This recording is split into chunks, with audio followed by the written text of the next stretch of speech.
Oh, yes. So we thought, well, if you could, so Don DeLillo, the novelist, said longing on a large scale is what makes history. Longing on a large scale is what makes history. How do we do that?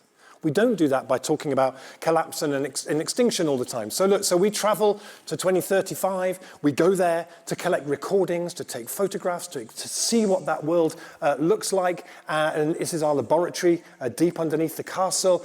We won a very prestigious prize for scientific advancement back in 2016. And even when you go to the train station, we have a button there that says tickets for future travel.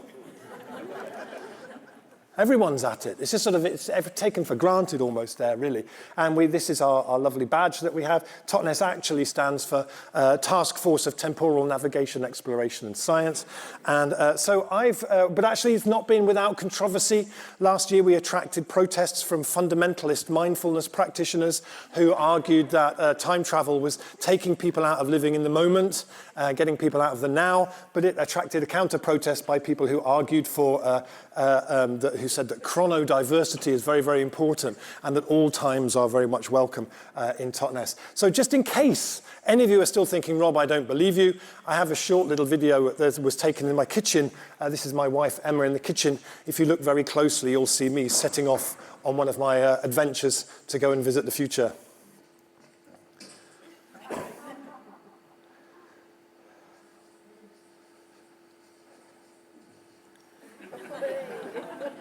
So you see, this is some powerful quantum stuff we're working with here. So for this next little bit, I would love if you could just make a pair with somebody ideally you didn't know before you came. I'm just going to give you, I'll give you 1 minute to organize yourself into a pair with someone you didn't know. So I'm going to ask if we might lower the lights a little bit, because I have brought with me from TOTNES our actual fully functioning time travel device here. Oh, exactly.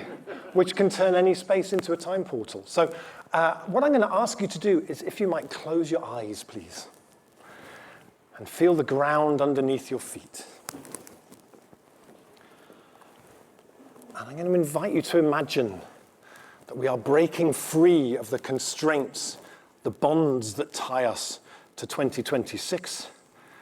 And we are stepping forward through time, through 2027, 2028, 2029. You feel those years rush past you like wind on your face. 2030, 2031, 2032. These years we're passing through were such exhilarating time to live through. Change built so fast, it was extraordinary. 2023, 2024, and we're going to circle round and land, come down here into 2035. And I'm going to invite you to keep your eyes closed, and as I open the door here of the time machine, for you to just take a step out into the Sheffield of 2035, and we'll just take a minute in silence for you to take a walk around, but do it using all of your senses. This much lower carbon, more equal, more just, more fair, flourishing Sheffield. What does it smell like? What does it taste like? What do you hear as you walk around? So off you go. Take a walk around this extraordinary Sheffield of 2035.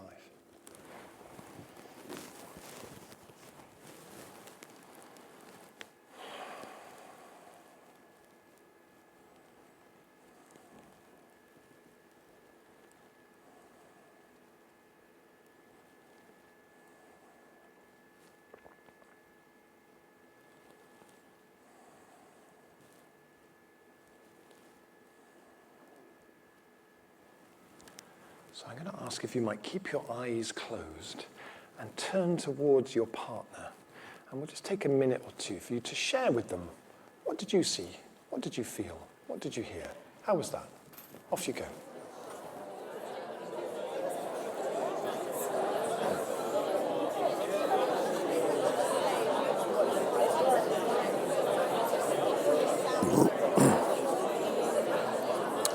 Okay, could I ask you to draw your conversation to a close? Thank you, thank you. Thank you. So it would be really lovely to hear if anybody has an impression they'd like to share, even just a few words. Anything that surprised you, delighted you. Yes? Yeah, Fargate. Fargate? Oh, it's a Sheffield reference. Okay. Yes, thank you. Beautiful. Yes? Using clean rivers and canals, using those for transport and for moving around on. Brilliant. Could you hear that? No. So she said clean rivers and canals and using those for transport and for people to get around on, swimming to work, very popular in the future. Yes?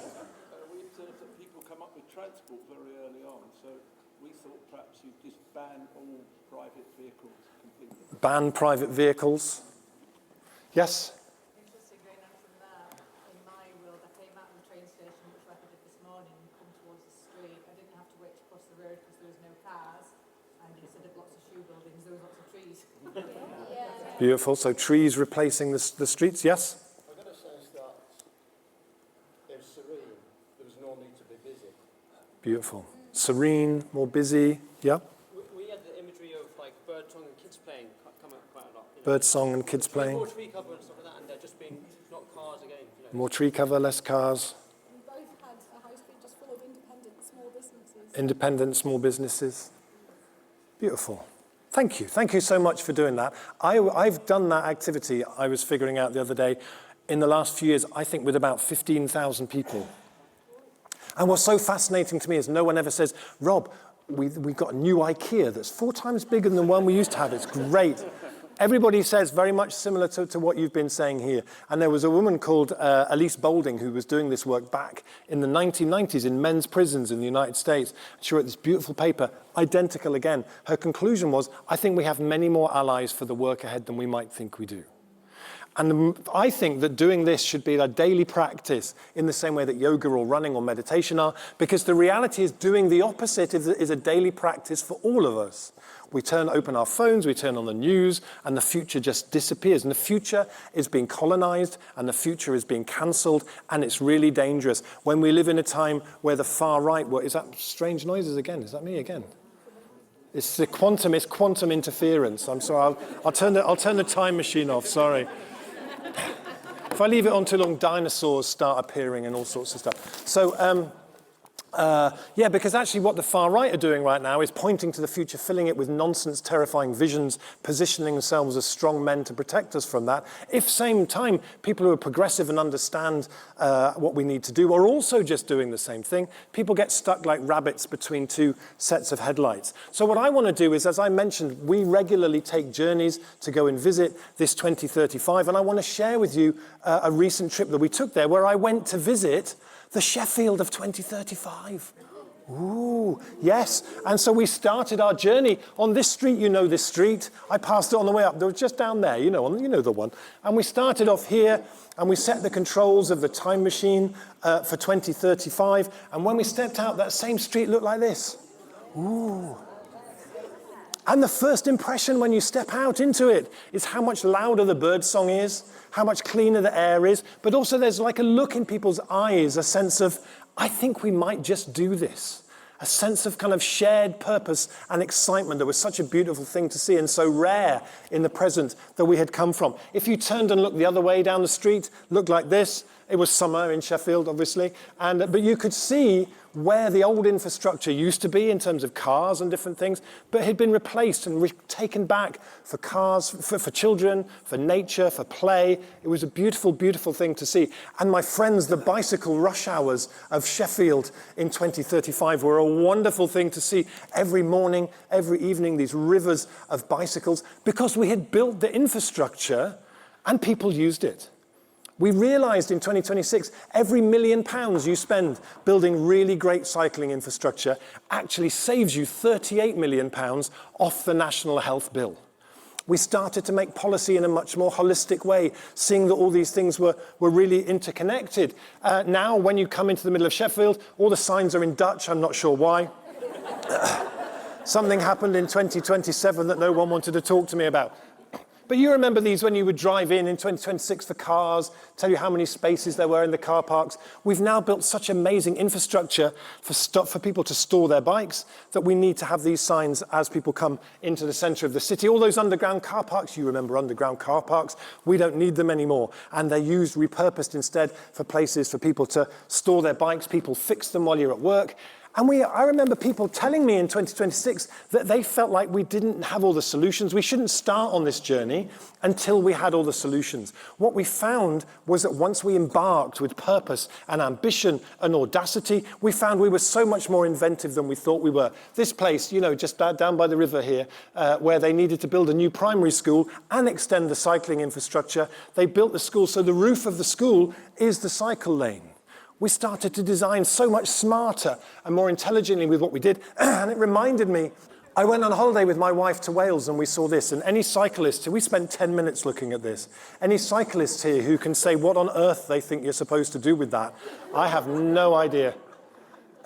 The most spectacularly rubbish piece of cycling infrastructure I have ever seen.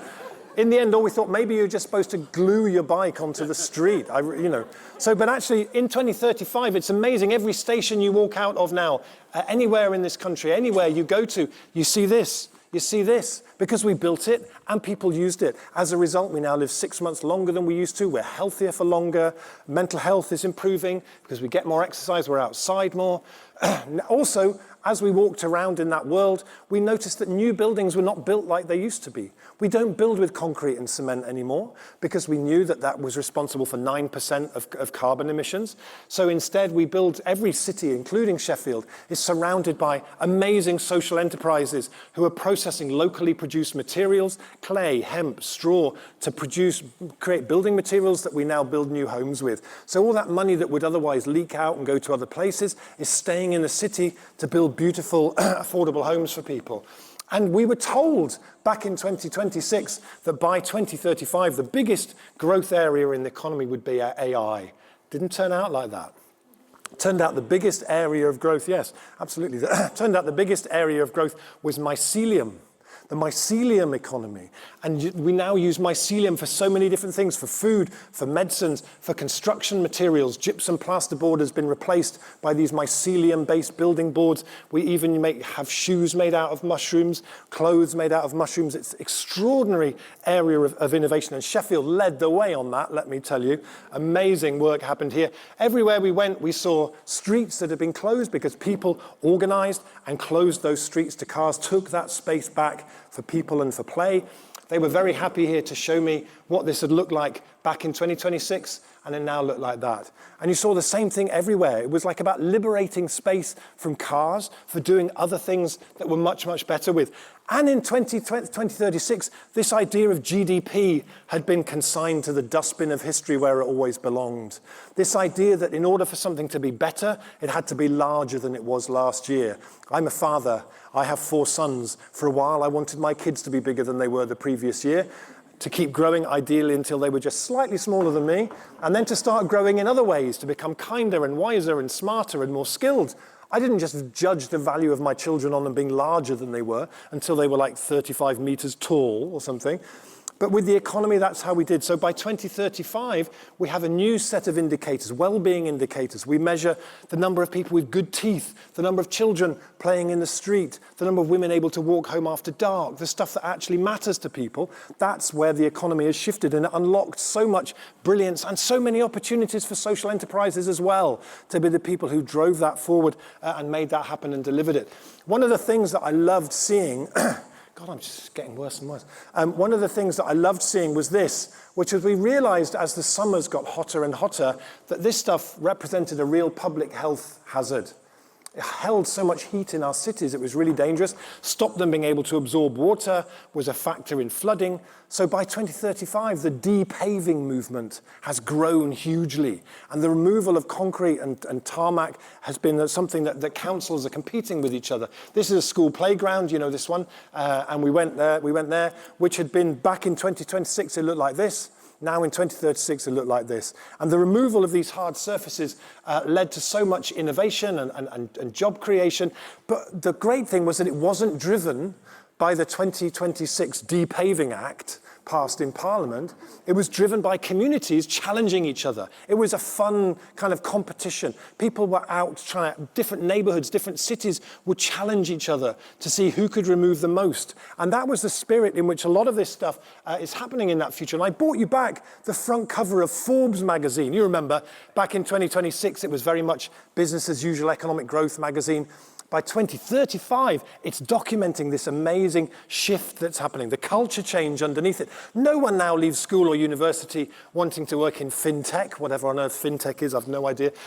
They want to be part of this new world that's emerging. They want to be beaver keepers and seaweed farmers, depavers, imagination activists.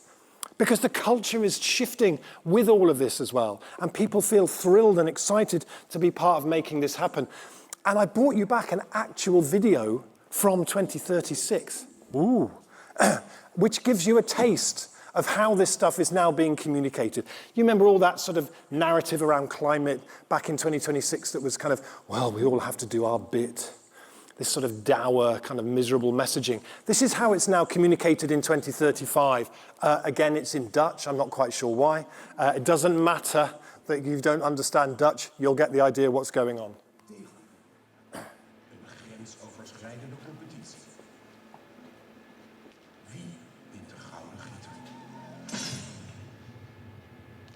Vlaanderen. Oranje.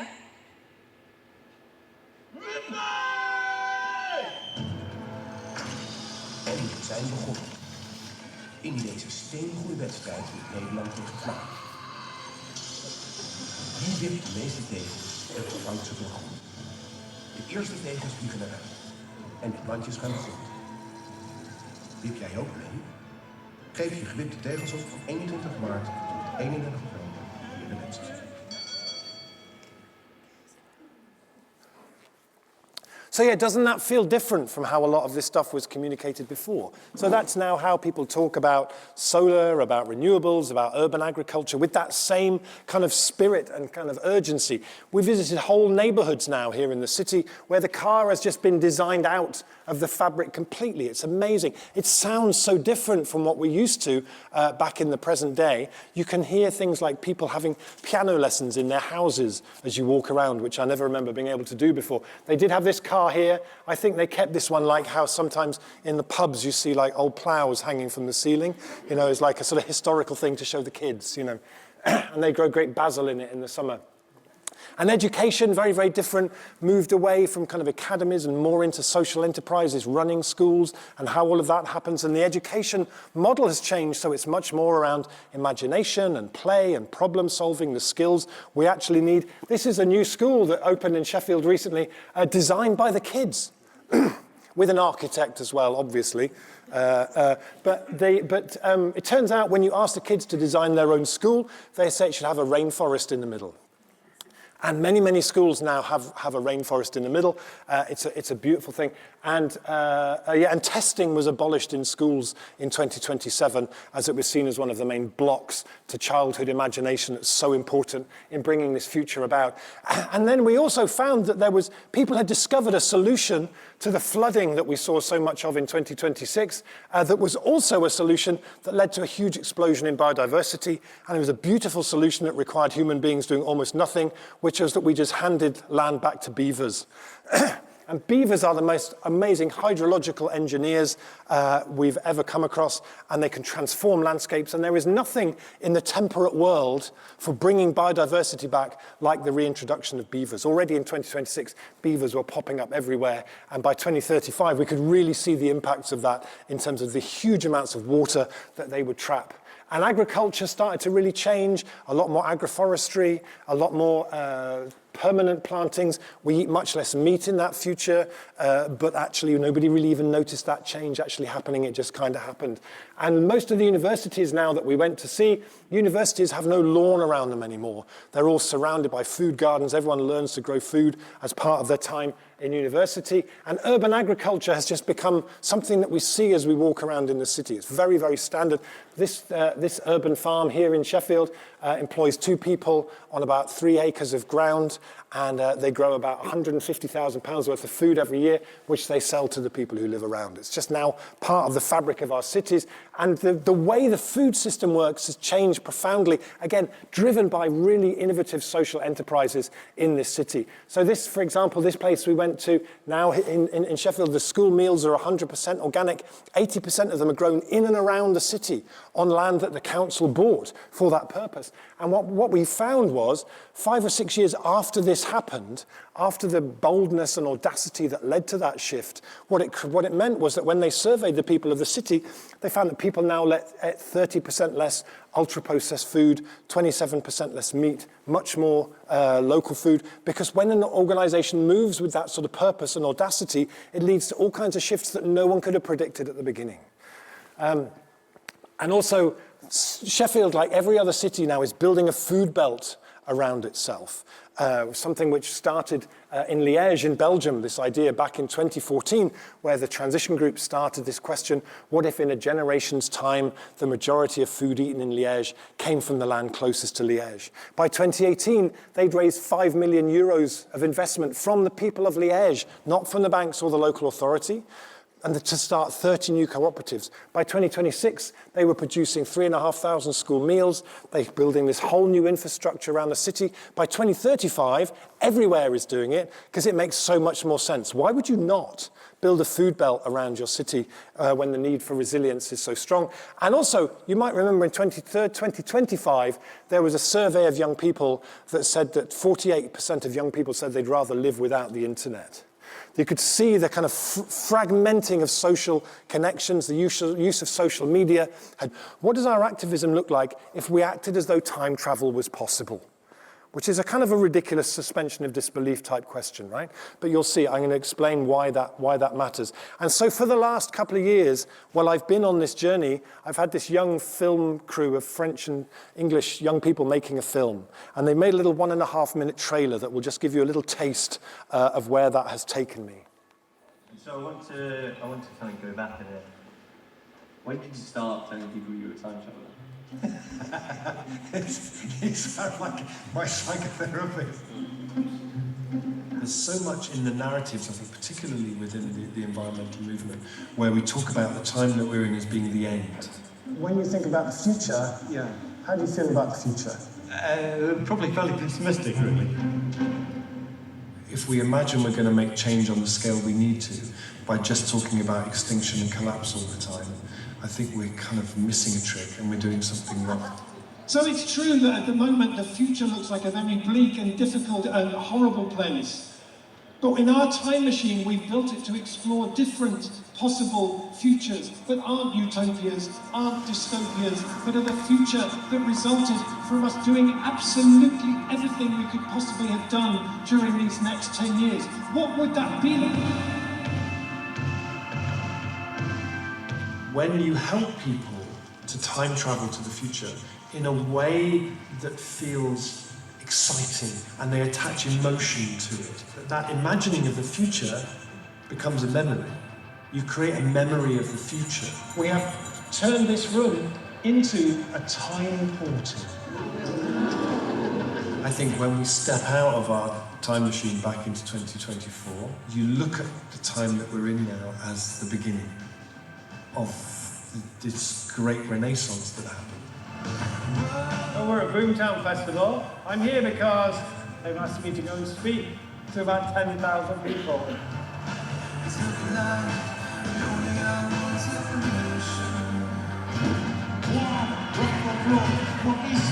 Rob Hopkins!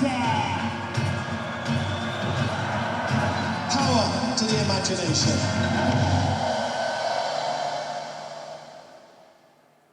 So the idea of this is that so often when we're doing work, which is about whether it's activism or we're trying to change something, we get very much stuck in the present, right? What needs to happen? I've always been on demonstrations where people go, what do we want? When do we want it? Now. No one ever goes, when do we want it? In about 138 years or 5.5 weeks ago. It's always very much in the now.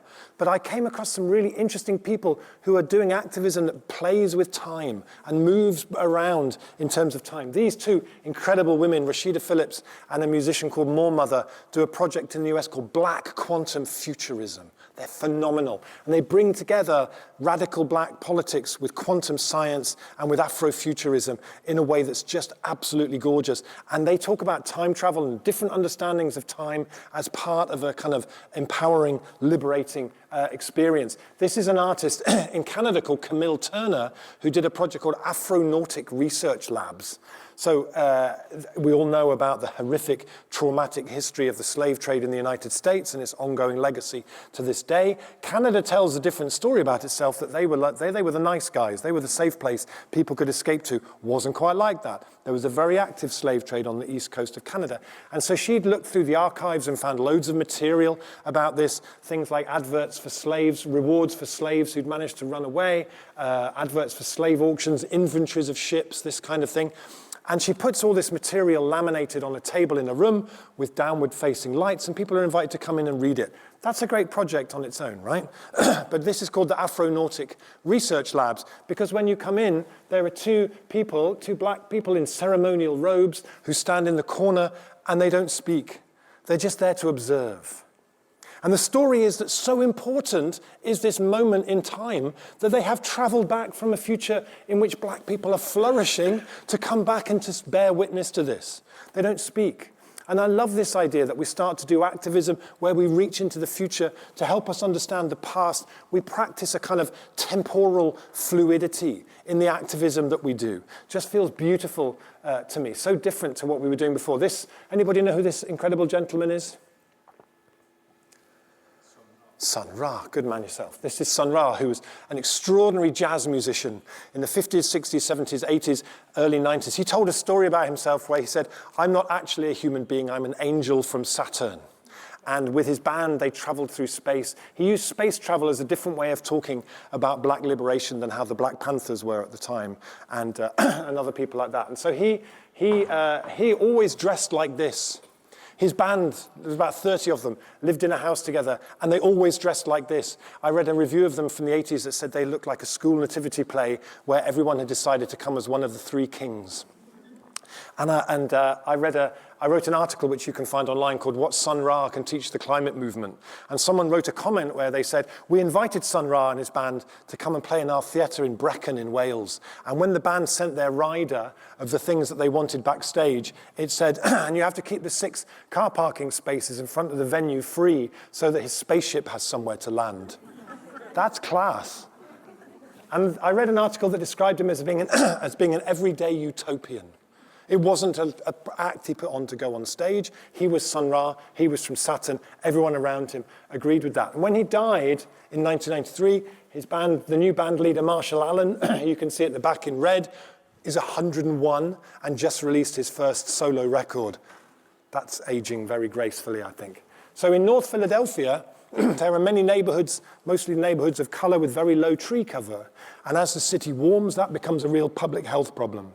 So there's an organization called Streetwork, with the word tree in brackets, who are promoting the idea of planting trees.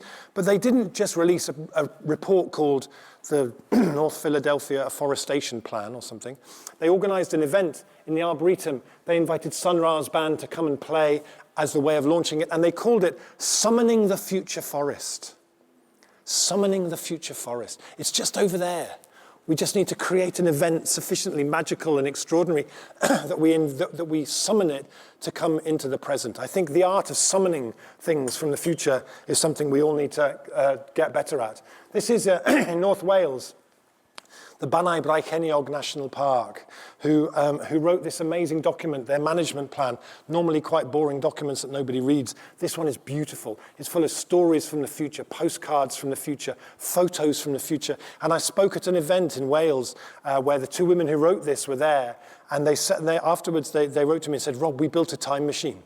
I said, "What do you mean you built a time machine?" They said, "Well, we got back to the office. We found that we had we had a mobile planetarium, an inflatable planetarium. Who knew there were such things as inflatable planetariums? They had one of these things, and they didn't know what to do with it. So they turned it into a time machine, and they made videos from the past that combined black and white footage of them mixed in with archive footage from the national park and how people fed, how how the people ate in there, with films about the present, and then they invite kids to come in from schools to make the videos from the future, and then invite local decision makers to come in and experience those things. They are now passionate advocates of local authorities building time machines and bringing this work into what they do, helping people to fall in love with the future. At the Abergavenny Food Festival recently, they did the catering and they made food from the future. I've been to the future, find out what it tastes like.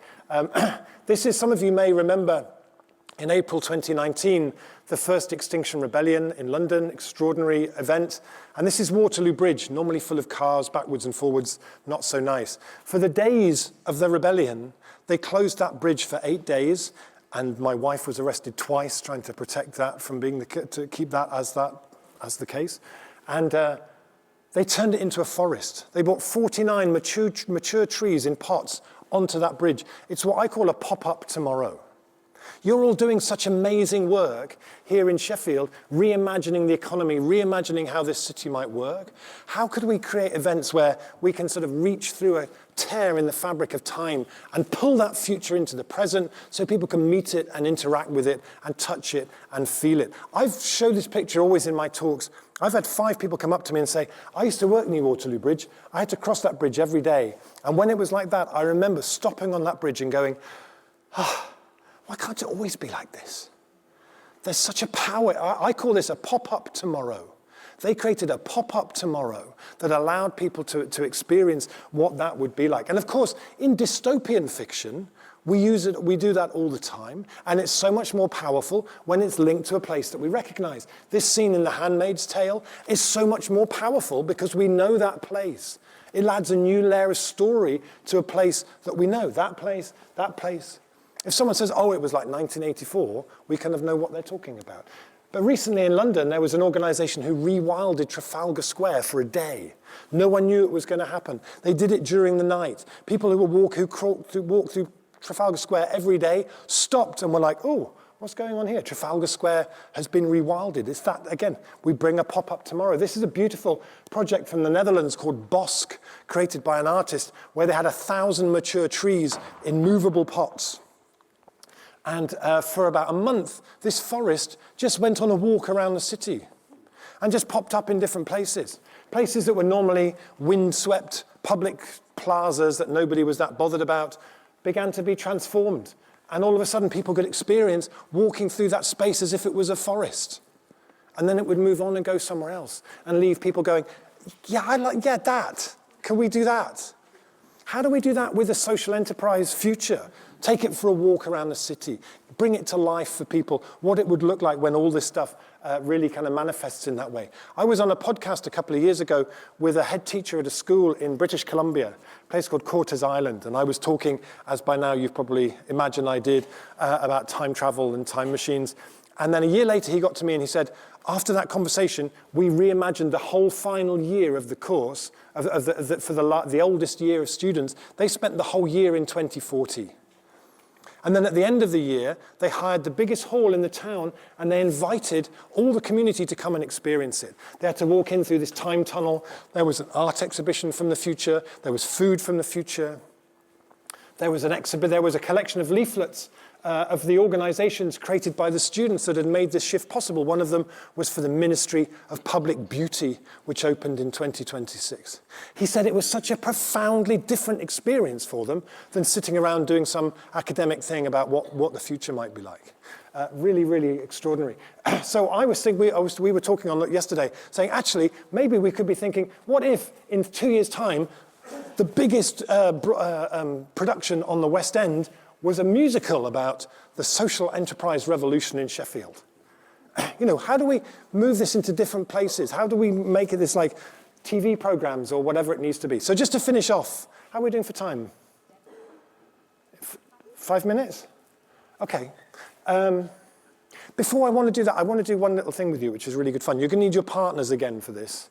And you need to look out for my hand going up in the air, okay? If you see my hand going up in the air, it means stop talking, and then we'll go on to the next bit. This is a really nice thing to do. So this is an activity that goes in 3 rounds, and I'll give you a different instruction for each round, okay? But in each round, it's the same that you and your partner are taking it in turns to make suggestions for a picnic that you're planning together, all right? So one of you might say, So for the first round, the idea is one of you makes a suggestion. The role of the second person is just to be as negative as you can. Really enjoy it. Really go for it. You know, like, I'll bring some sandwiches. The last time I ate your sandwiches, I was in hospital for 6 months, and I swore I would never again touch your disgusting sandwiches, and then change over, and then the second person makes a suggestion, and the first person responds. Does that make sense? Look out for my hand going up in the air. Off you go.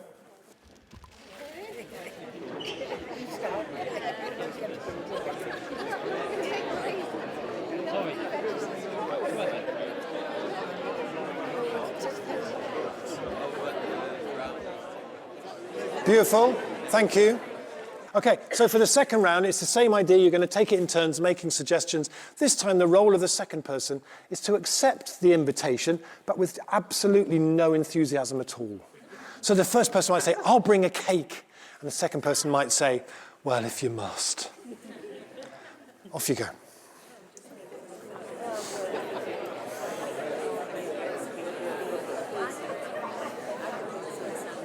That's it, beautiful. I did this recently in a workshop in Amsterdam, and I heard the most beautiful passive-aggressive thing when we were doing this. The person said, I'll bring my own. I thought it was beautiful.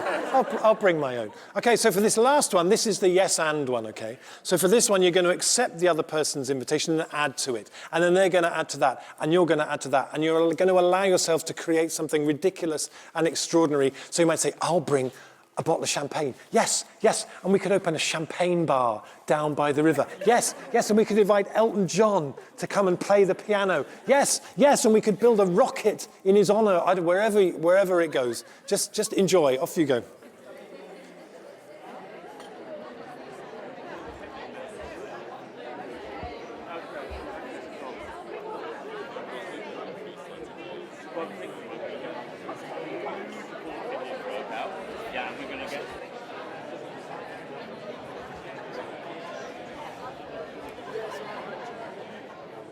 So for me, I think like one of the things that we started to do differently in 2026 that created that 2035 was that we brought a yes and culture into what we do, into our movements, into our organizations, into our cities that unlocked so much. And just to finish off, I just want to say a little bit about what I'm doing in my own work. I showed you this picture earlier. This is an amazing young man called Mr. Kit. And I love ambient electronic music, and there was a lot of those people use field recordings in really interesting ways, and it made me think, well, what if you made that music, but the field recordings came from that future that I took you to earlier on? What would that be like? And there was a particular piece of music I loved that sounded like a community watching fireworks, and it sounded like awe and community, made by this artist called Mr. Kit. And I thought, if I did that project, I'd love to do it with that Mr. Kit guy, but he's probably impossibly cool and lives in Berlin or LA and would never answer my emails. And I looked him up and he lived in Totnes.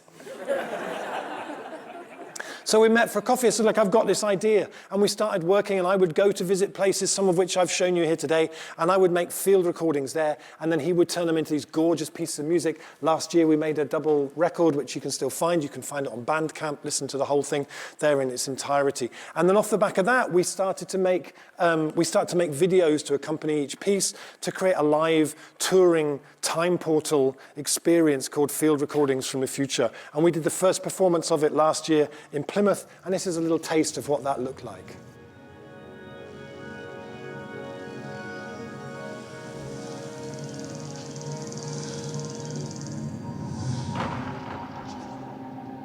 Welcome to the future.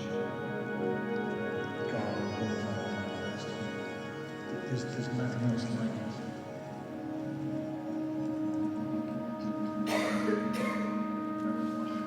Extraordinary, otherworldly place. And when you see the things growing up, it's really satisfying.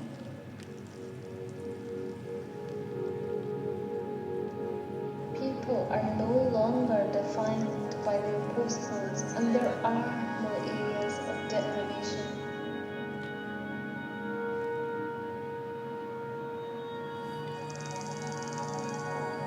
Such incredible cycling infrastructure. So many. And take a deep breath and inhale crisp,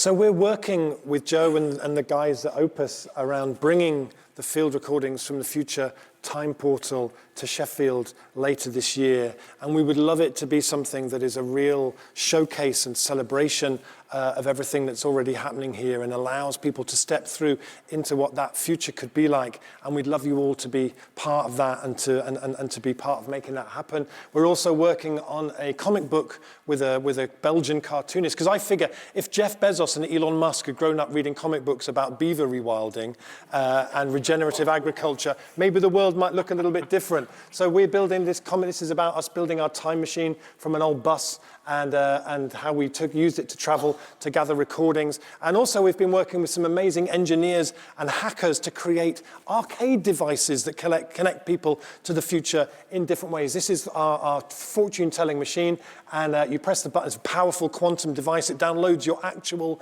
future from 2036. So this one here says, after years of campaigning, you finally see beavers thriving in your local river. Their dams have created a vibrant ecosystem, and you couldn't be prouder of your community's efforts. And there are many, many more like that, and it's so beautiful seeing people's anticipation while they're standing in the queue waiting to press the button. And then when they get their future, it's a bit like when people read their horoscope. It says, a man with a brown hat will do something nice for you. You go, do you know, I saw a man with a brown hat. It's like when people will go, do you know, I was reading about beavers just the other day. So it's very lovely. So just to finish off to say, I wanted to say a little quote by the great Sun Ra, who once said, the future is obvious, but the potential impossible is calling softly and knocking gently.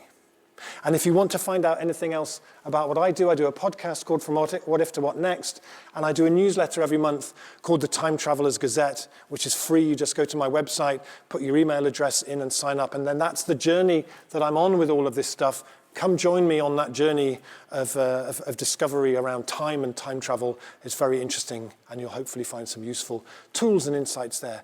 Thank you so much for your attention. It's been a delight. Thank you.